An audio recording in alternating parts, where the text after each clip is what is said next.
ഒരു യഥാർത്ഥ ഗുരു തൻ്റെ ശിഷ്യന്റെ ഭ്രമ മതിഭ്രമ വിഭ്രമങ്ങളിൽ നിന്ന് ഉയർത്തിക്കൊണ്ടുവന്ന് പൂർണ്ണ ആത്മജ്ഞാനത്തിലേക്ക് നയിക്കാൻ സാധിക്കുന്നുവെങ്കിൽ അതാണ് യഥാർത്ഥ ഗുരു. യഥാർത്ഥ ഗുരുവിന് മാത്രമേ ഒരു ശിഷ്യനെ ആത്മസാക്ഷാത്കാരത്തിലേക്ക് നയിക്കാൻ സാധിക്കുകയുള്ളൂ. എല്ലാ ആത്മസുഹൃത്തുക്കൾക്കും നമസ്കാരം. ആത്മീയ യാത്രയുടെ പുതിയൊരു വീഡിയോയിലേക്ക് എല്ലാവർക്കും ആർദ്രമായ സ്വാഗതം. ഇന്ന് ഗുരു പൂർണിമ. എല്ലാവർക്കും ഗുരു പൂർണിമ ആശംസകൾ. ഇന്ന് നമ്മളെല്ലാവരും നമ്മുടെ എല്ലാ ഗുരുക്കന്മാരെയും ആദരിക്കുകയും അവരുടെ കാൽപാദങ്ങളിൽ, അവരുടെ ചരണങ്ങളിൽ നമ്മളെ തന്നെ അർപ്പിക്കുകയും ചെയ്യുന്ന ദിവസമാണ്. ആത്മീയ യാത്രയിൽ ഏതൊരു വ്യക്തിക്കും, ഏതൊരു ആത്മാന്വേഷകനും ഏറ്റവും അത്യാവശ്യമായി വരുന്നത് നല്ലൊരു ഗുരുവിൻ്റെ സാന്നിധ്യമാണ്. ഏതൊരു ആത്മാന്വേഷിക്കും സത്യം ബോധ്യമാവാൻ, അവനിലേക്ക് വെളിച്ചം വീശാൻ, അവനിലെ അജ്ഞതയെ മാറ്റാൻ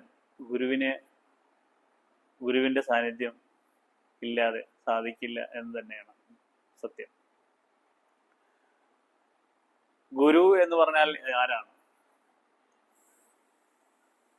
സംസ്കൃതത്തിൽ ഗു എന്ന് പറഞ്ഞാൽ ഇരുട്ട് അല്ലെങ്കിൽ അജ്ഞത എന്നൊക്കെയാണ് അർത്ഥം. രു എന്ന് പറഞ്ഞു കഴിഞ്ഞാൽ അജ്ഞതയെ അകറ്റുന്നത് അല്ലെങ്കിൽ ഇരുട്ടിനെ അകറ്റുന്നത് എന്നർത്ഥം. അപ്പൊ ഗുരു എന്ന് പറഞ്ഞാൽ അജ്ഞതയെ അകറ്റുന്നവൻ അല്ലെങ്കിൽ ഇരുട്ടിനെ അകറ്റുന്നവൻ എന്നർത്ഥം. യഥാർത്ഥത്തിൽ ഗുരു ആരാണ്? യഥാർത്ഥത്തിൽ ഗുരു ഈശ്വരൻ തന്നെയാണ്. ഓരോ വ്യക്തിയുടെയും അന്തരാത്മാവ് തന്നെയാണ് യഥാർത്ഥ ഗുരു. നമ്മള് ഭൗതിക ശരീരത്തിലിരിക്കുന്ന ഗുരു എന്ന് പറയുന്നത് നമ്മുടെ അറിവില്ലായ്മയും അജ്ഞതയും നേരിട്ടും കണ്ട് മനസ്സിലാക്കി കാര്യങ്ങൾ വ്യക്തമാക്കി തരാനുള്ള ഭൗതിക ശരീരത്തിലിരിക്കുന്ന ഗുരുക്കന്മാരെ സാധാരണഗതിയിൽ ഉപഗുരുക്കന്മാരാണ്. അപ്പൊ യഥാർത്ഥ ഗുരു എന്ന് പറഞ്ഞാൽ ഈശ്വരൻ തന്നെയാണ്. നമ്മളെ അന്തരാത്മാവിനെ തന്നെയാണ് ഗുരു എന്ന് പറയുന്നത്. പലപ്പോഴും നമ്മൾ ഗുരുക്കന്മാരെ തിരഞ്ഞെടുക്കാൻ ഓരോ ശിഷ്യന്മാരെ അല്ലെങ്കിൽ ഓരോ ആത്മാന്വേഷിയും വളരെയധികം ബുദ്ധിമുട്ടുന്ന, പ്രത്യേകിച്ച് ഈ കാലഘട്ടത്തിൽ ഒരു ഗുരുവിനെ തിരഞ്ഞെടുക്കുക അല്ലെങ്കിൽ അത് യഥാർത്ഥ ഗുരുവാണോ എന്ന് അറിയാൻ വളരെ പ്രയാസമാണ്. കാരണം ഇന്ന് ആത്മീയത എന്ന് പറഞ്ഞാൽ ഒരു ബിസിനസ്സാണ്, കച്ചവടമാണ്. ഏറ്റവും കൂടുതൽ, അതായത് ഇന്ന് കാണുന്ന ഇന്ത്യയിൽ, പ്രത്യേകിച്ച് ഇന്ത്യയിലാണ് ആത്മീയതയുടെ ഏറ്റവും ഈറ്റില്ലം എന്ന് പറയുന്നത് ഇന്ത്യയാണ്. അപ്പൊ ഭാരതത്തിൽ നമ്മൾ ഇന്ന് കാണുന്ന ഗുരുക്കന്മാരിൽ ഭൂരിഭാഗം ആളുകളും ആത്മീയ കച്ചവടം നടത്തുന്നവരാണ്. അതായത് ആത്മീയതയെ ഒരു ബിസിനസ്സായി കണ്ട് അതിലൂടെ പണസമ്പാദനം കാര്യങ്ങൾ നേടി ഭൗതികതയിൽ മകുടോദരമായിട്ട് അല്ലെങ്കിൽ ഉന്നതിയിൽ ജീവിക്കാനുള്ള ഒരു വേ ഓഫ് ലൈഫ് കണ്ടെത്തുന്നവരാണ് അധികം പേരും. അതായത് ആത്മീയതയെ ഒരു പണസമ്പാദനത്തിന് ഉള്ള മാർഗമായിട്ട് കാണുന്നവരാണ് ഇന്ന് നമ്മൾ കാണുന്ന ഇന്ത്യയിലെ ഭൂരിഭാഗം ഗുരുക്കന്മാർ. വളരെ അപൂർവങ്ങളിൽ അപൂർവം മാത്രമേ നമുക്ക് യഥാർത്ഥ ജ്ഞാനികളായ ഗുരുക്കന്മാരെ കാണാൻ സാധിക്കുള്ളൂ. ഇന്ന് നോക്കിക്കഴിഞ്ഞാൽ ഇന്ത്യയിലെ പല സ്ഥലങ്ങളിലും, അതായത് പല രീതിയിലും, അതായത് ക്രിയാമാർഗം, ധ്യാനമാർഗം അല്ലെങ്കിൽ യോഗ, മെഡിറ്റേഷൻ, ഇങ്ങനെയൊക്കെ പറഞ്ഞിട്ട് ഒരുപാട് സ്ഥലങ്ങളിൽ, ഒരുപാട് സെന്ററുകളിൽ 25,000, 50,000, 1,00,000 ഒക്കെ വെച്ചിട്ട് ഫീസ് വാങ്ങിച്ചിട്ട് പഠിപ്പിക്കുന്ന കേന്ദ്രങ്ങളുണ്ട്. യഥാർത്ഥത്തിൽ ആത്മീയത ഇങ്ങനെ പണം കൊടുത്ത് പഠിച്ച് എടുക്കേണ്ട ഒരു കലയാണോ ആത്മീയത എന്ന് പറഞ്ഞു കഴിഞ്ഞാൽ? ആത്മീയത എന്ന് പറഞ്ഞു കഴിഞ്ഞാൽ യഥാർത്ഥത്തിൽ ഒരു വ്യക്തിയെ, അയാളെ തന്നെ അയാൾ പൂർണ്ണമായിട്ടും ഈശ്വരന് സമർപ്പിക്കുന്ന ഒരു രീതിയാണ്, അല്ലെങ്കിൽ ഒരു ആത്മസമർപ്പണത്തെയാണ് നമ്മൾ ശരിക്കും പറഞ്ഞാൽ ആത്മീയത എന്ന് പറയുക. ഇപ്പം അതുപോലെ അത് ആത്മീയ സമർപ്പണം ചെയ്യുമ്പോൾ സ്വാഭാവികമായിട്ട് സാധാരണഗതികളിൽ ശിഷ്യന്മാരൊക്കെ വളരെ നിഷ്കളങ്കരായിരിക്കാം. ഈ നിഷ്കളങ്കരായ ആളുകൾ പലപ്പോഴും ചെന്നുപെടുന്നത് ഫേക്കായിട്ടുള്ള അല്ലെങ്കിൽ ഫ്രോഡായിട്ടുള്ള ഗുരുക്കന്മാരുടെ കീഴിലായിരിക്കും. അപ്പൊ ഈ ശിഷ്യന്മാരുടെ സ്വത്ത്, സമ്പത്ത്, പണം ഇതെല്ലാം വസൂലാക്കിയിട്ട് തടിച്ചു കൊഴുക്കാനാണ് പല ഗുരുക്കന്മാരുടെയും രീതി.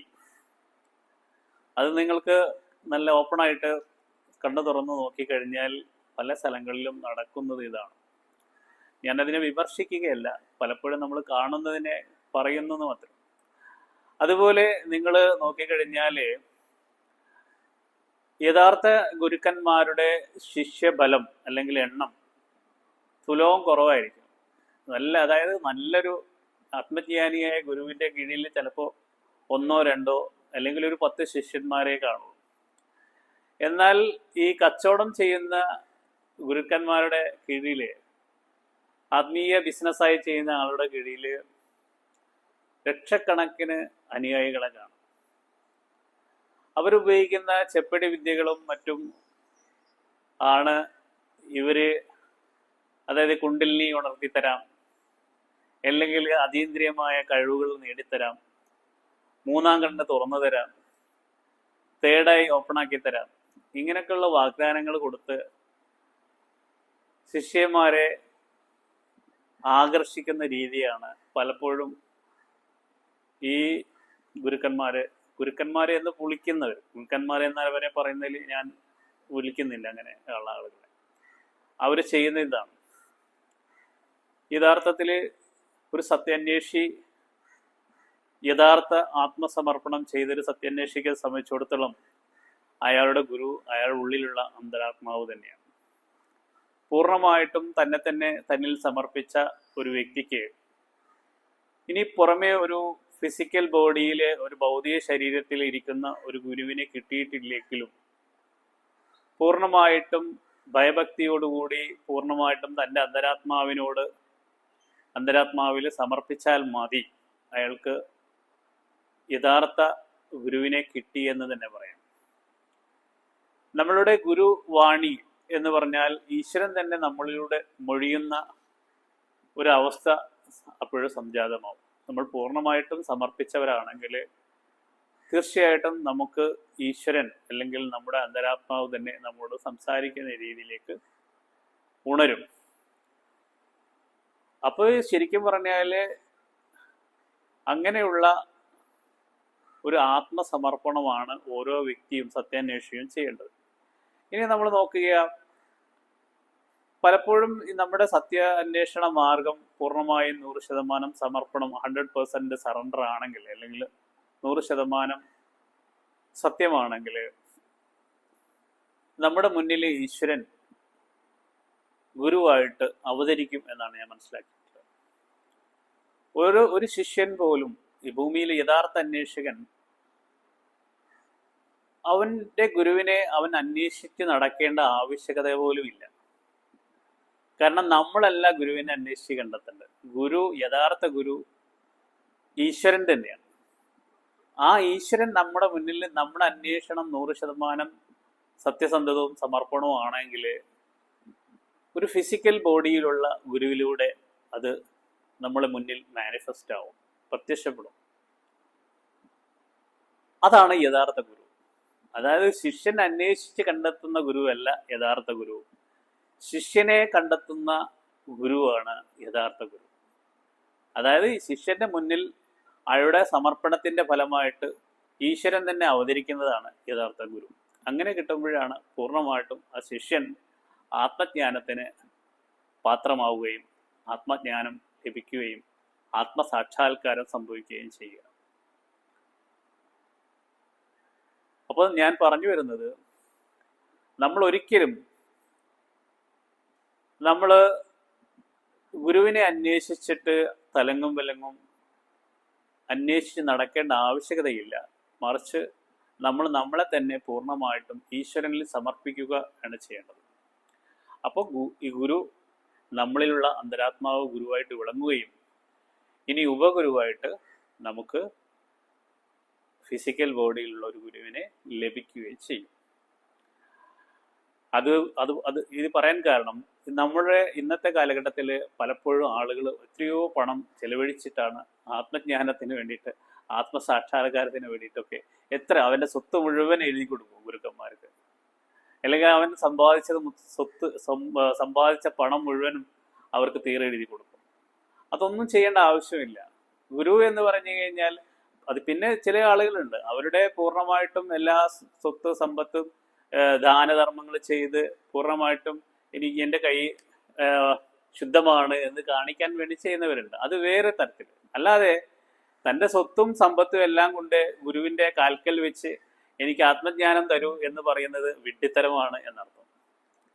അത് ഗുരുവിനെയല്ല സമർപ്പിക്കേണ്ടത്. തൻ്റെ സ്വത്ത് സമ്പത്തും ഒക്കെ നിങ്ങൾക്ക് വേണമെങ്കിൽ ദാനധർമ്മങ്ങളായിട്ട് പാവങ്ങളായിട്ടുള്ള വ്യക്തികൾക്ക്, മനുഷ്യർക്ക് കൊടുത്ത്, അല്ലെങ്കിൽ അനാഥാലയങ്ങളിലൊക്കെ ദാനധർമ്മങ്ങൾ ചെയ്ത് പൂർണ്ണമായിട്ടും ഞാൻ ശുദ്ധനാണ്, അല്ലെങ്കിൽ എൻ്റെ കയ്യിൽ ഒന്നുമില്ലാത്ത ആ അവസ്ഥയിലേക്കാണ് നിങ്ങൾ ഉദ്ദേശിക്കുന്നതെങ്കിൽ അങ്ങനെ ചെയ്യാം. അല്ലാതെ നിങ്ങൾ ഈ രീതിയിലല്ല ആത്മാന്വേഷണം നടത്തേണ്ടതെന്നാണ് എൻ്റെ ഒരു അഭിപ്രായം. അപ്പോൾ ഗുരുവിനെ കുറിച്ച് നിങ്ങളുടെ ഓരോരുത്തർക്കും ഓരോ അഭിപ്രായങ്ങളുണ്ടാവാം. എൻ്റെ അഭിപ്രായം ഇതാണ്.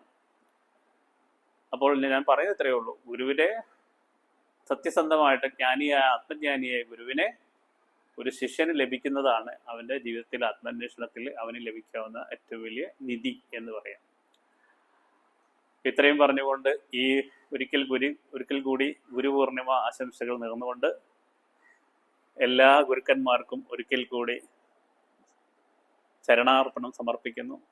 ഗുരുർ ബ്രഹ്മ, ഗുരുർ വിഷ്ണു, ഗുരുദേവോ മഹേശ്വര, ഗുരു സാക്ഷാൽ പരബ്രഹ്മ, തസ്മൈ ശ്രീ ഗുരുവേ നമഃ.